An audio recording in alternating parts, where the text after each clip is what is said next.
Hello friends. It is Thursday evening when I'm making the video. I don't know what evening it'll be when you watch the video. I've tried making the video several times today, and earlier there was lawnmowers going on and saws in the yard, and I'd like to be happy to report that the fence is actually mostly complete. For the most part, it is standing and formed and cemented and screwed and together. There's just a couple of places where we need to place some boards for aesthetic reasons, nothing structural.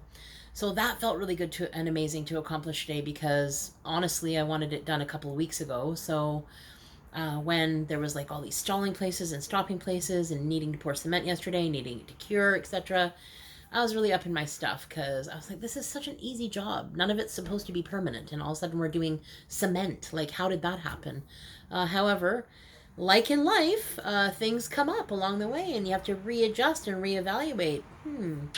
Hadn't really taken into account about that. So what do I need to do in order to adapt and move forward?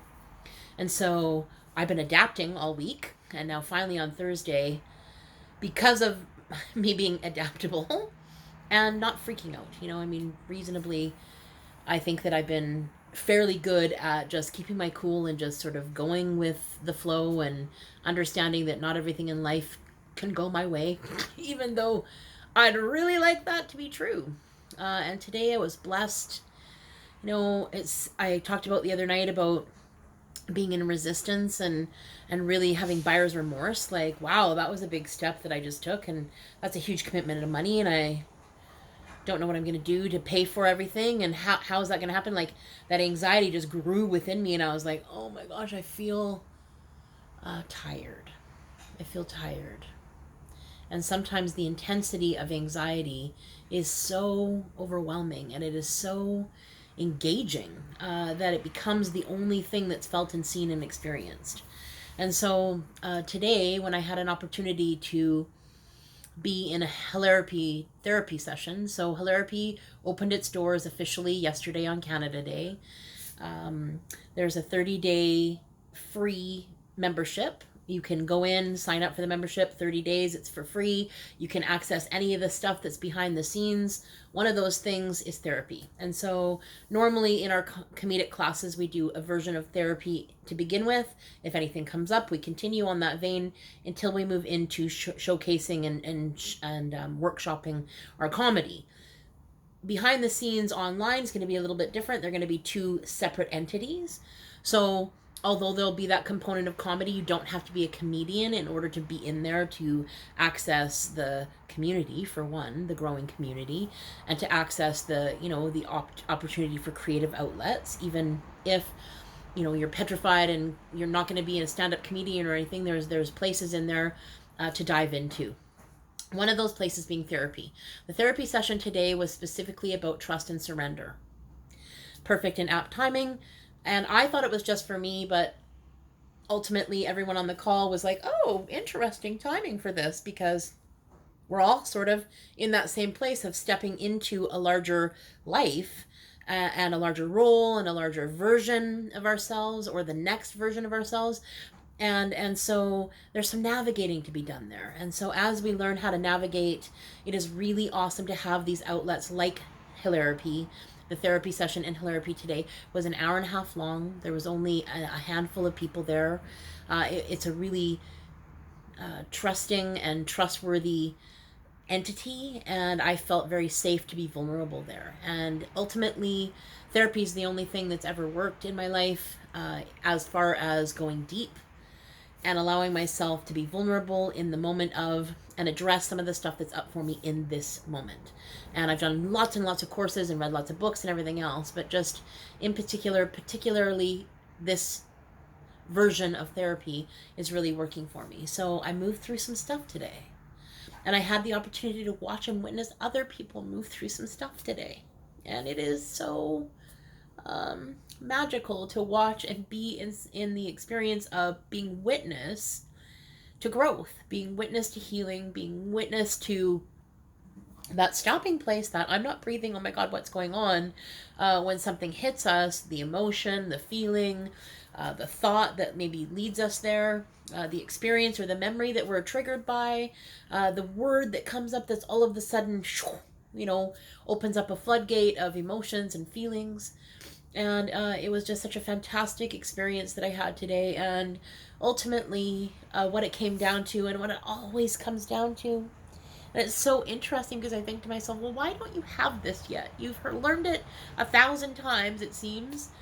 And as my friend Christina Bianchini would say, it's a repiphany. I've had epiphanies along the way, and all of a sudden I'm remembering that epiphany again. It's a repiphany.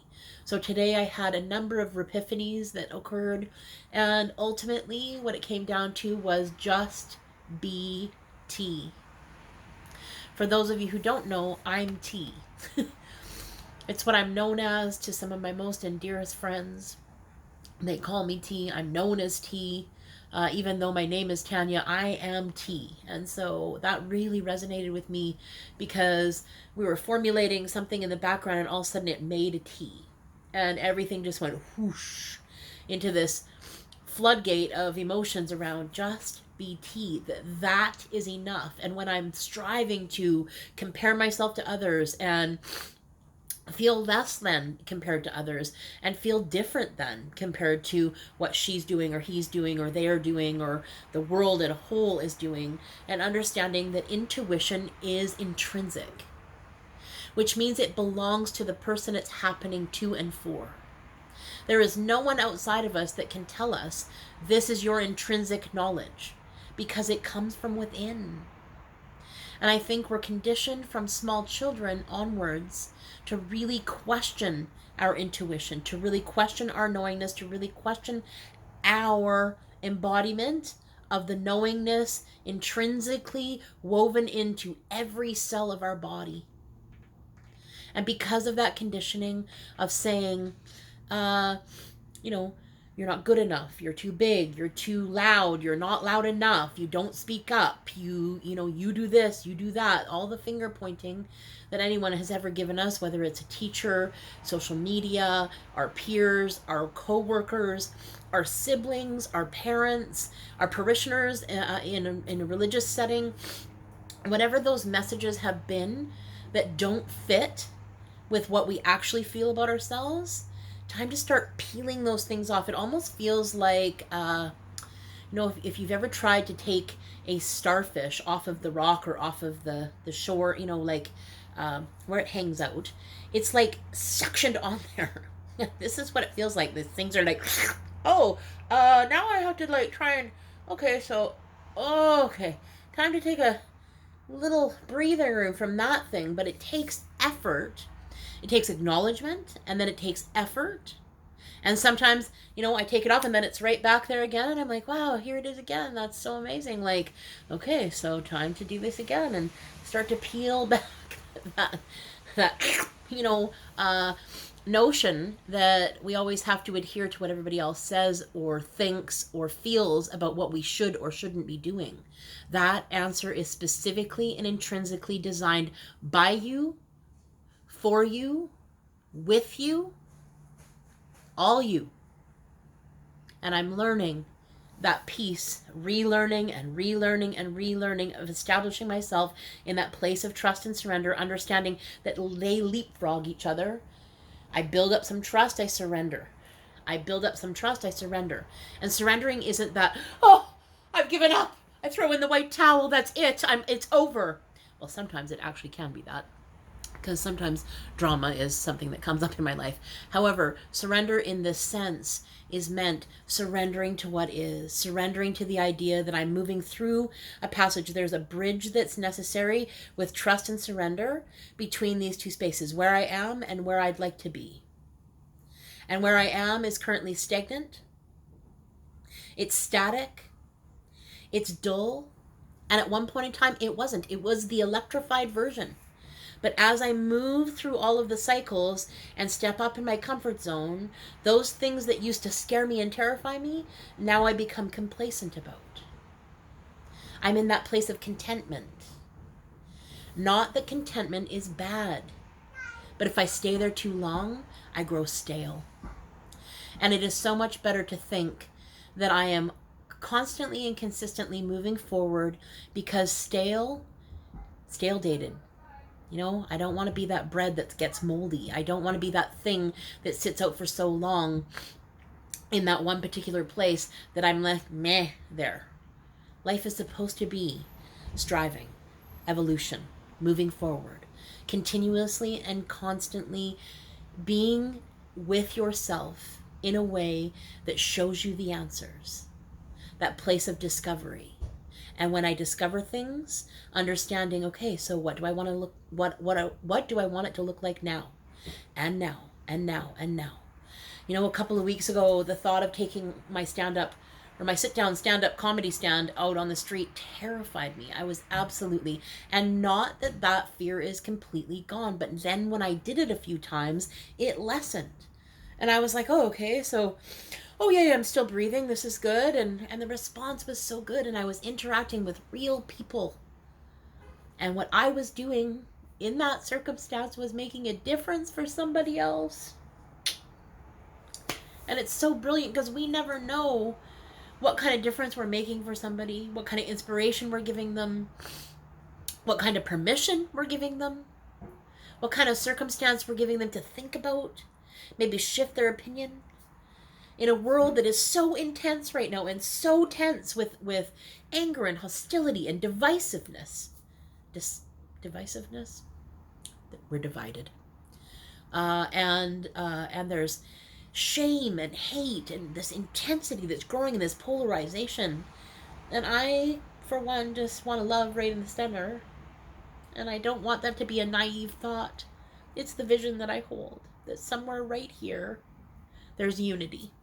And it's what I'm striving for internally, so that I can be in touch with those places and give that gift away. I hope you've been kind to yourself and others today. I hope that you've experienced some level of joy, some level of excitement, some level of release, some level of purpose. And I hope you come and join me on the Hilarity Hub and check out the therapy sessions and the comedy sessions and everything that's going on in the background. There's a huge page that they just opened when they revamped everything and went online. It's available to anyone and everyone. Everyone gets to belong. And that is the most magical piece about that. Because it's not about who's good at comedy. It's about who's showing up and doing the work. It is healing with humor. And I personally feel so blessed and so honored to be on this personal journey of healing and making a contribution to others while they also do the same.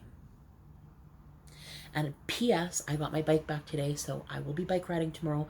We built a fence instead today. So anyway, things are moving along. Things are going along. Life is good. And living large feels good, even though it's scary. So continue to move through the stuff that's stopping you.